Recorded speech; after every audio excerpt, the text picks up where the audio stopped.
Olá pessoal, boa noite a todos, boa noite Pai Elias, que todos estejam bem. Hoje a gente vai falar desta força de Exu e do Exu Tiriri. Eu escolhi uma lenda hoje que é um dos Exus, que é o Tiriri da Calunga. Mas antes eu vou falar um pouquinho sobre os Tiriris em si. Então a gente tem várias atuações dessa entidade aí, da linha, né, da falange dos tiriris. A gente tem o tiriri da Calunga, das Sete Encruzilhadas, o tiriri das almas, enfim, cada um tem a sua força de atuação, mas todos eles abrem os caminhos daqueles que são merecedores. Eles podem realizar curas aí para vários males, eles combatem as forças de vingança. E ele tem muito a ver com esperança, planejamento, meditação e saúde.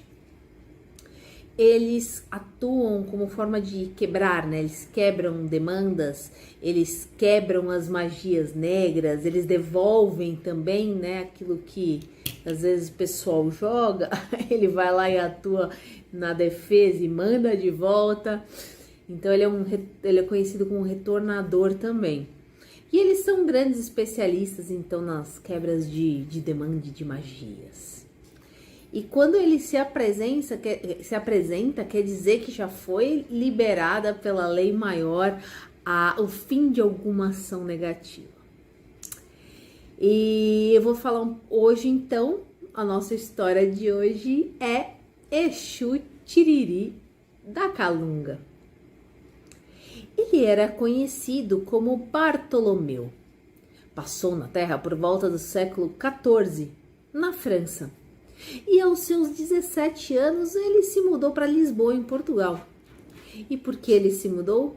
Porque ele era um grande galanteador e ele vivia arrumando problemas amorosos.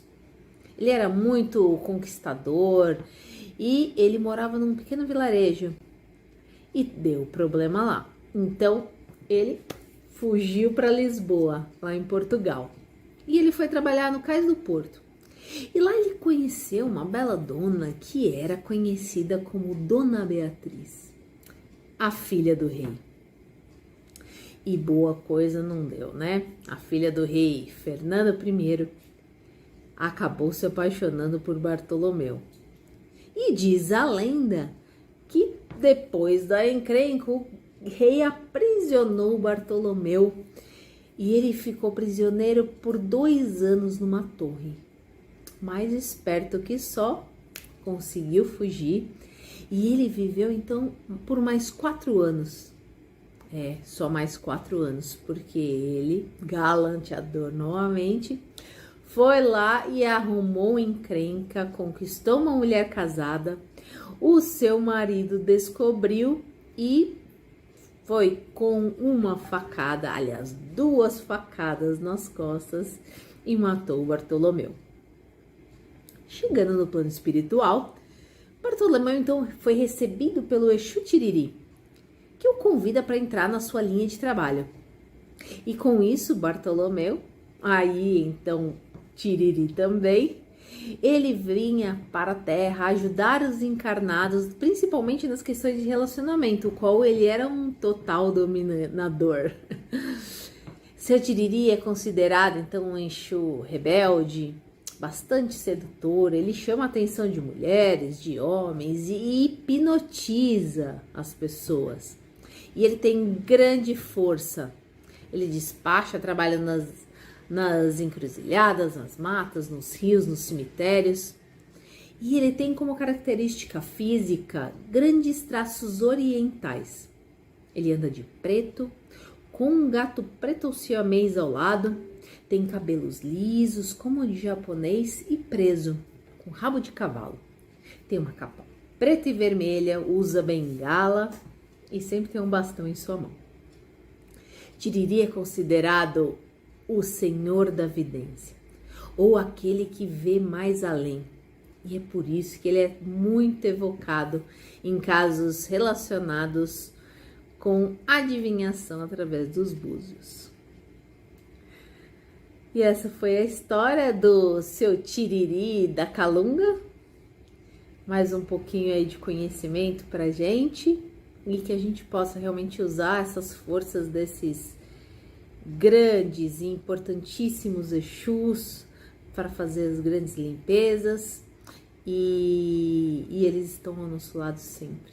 Então, agradeço muito, agradeço ao meu Exu Capa Preta. Não é o dia dele, mas deixo aqui meu agradecimento. Uma ótima noite a todos. Quando a gente fala de Exu, a gente fala de caminho. Sim, a estrada, o ponto de força de Exu é ali a encruzilhada. Sempre que a gente está numa estrada, está numa encruzilhada, a gente mentalmente diz, lá o Exu, a gente pede essa proteção. Ainda existe uma controvérsia grande, por que cultuar, onde não cultuar.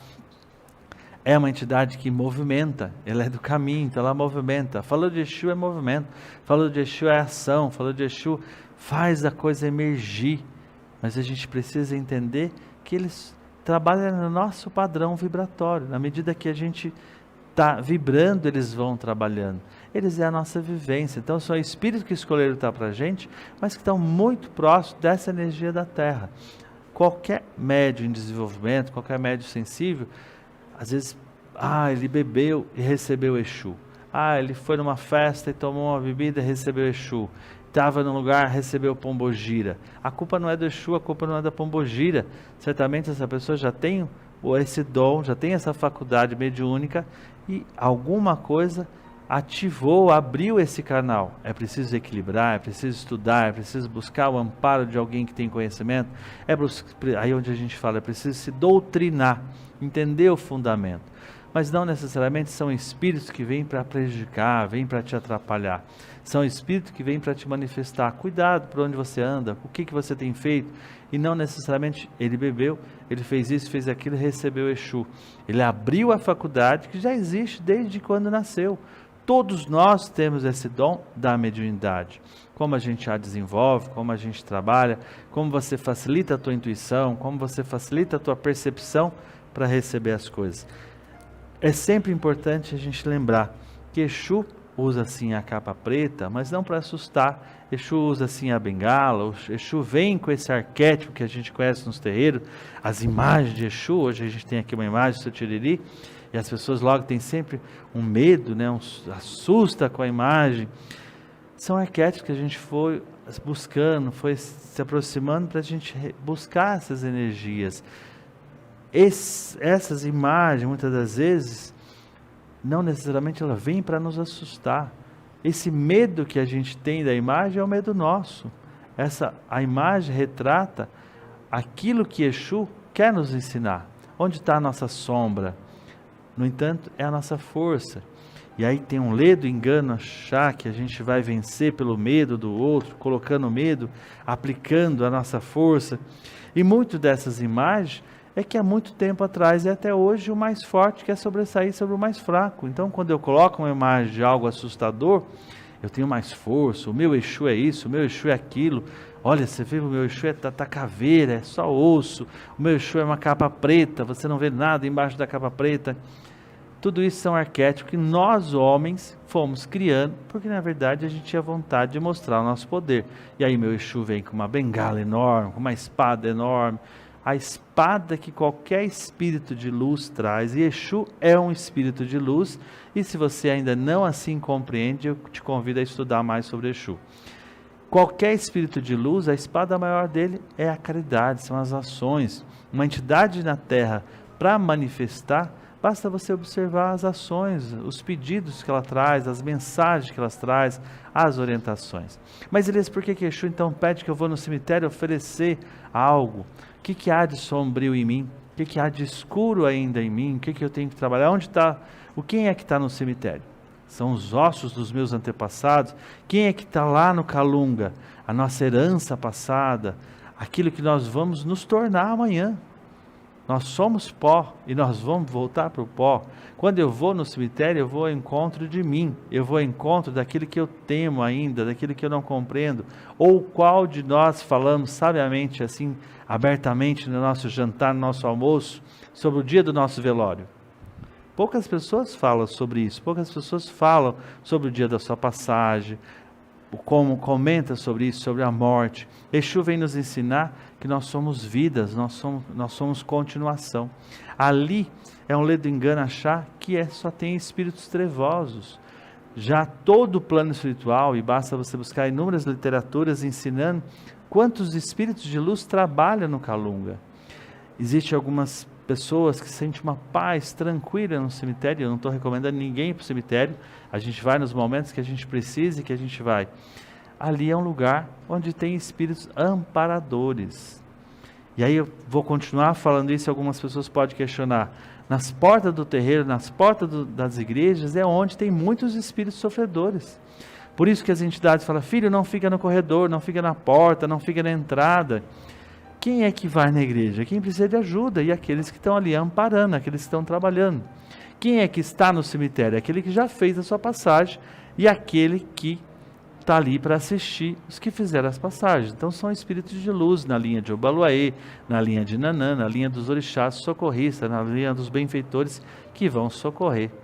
Os Exus, como grandes amparadores que são, trabalham no cemitério, trabalham no Calunga, ora nos oceanos, no mar.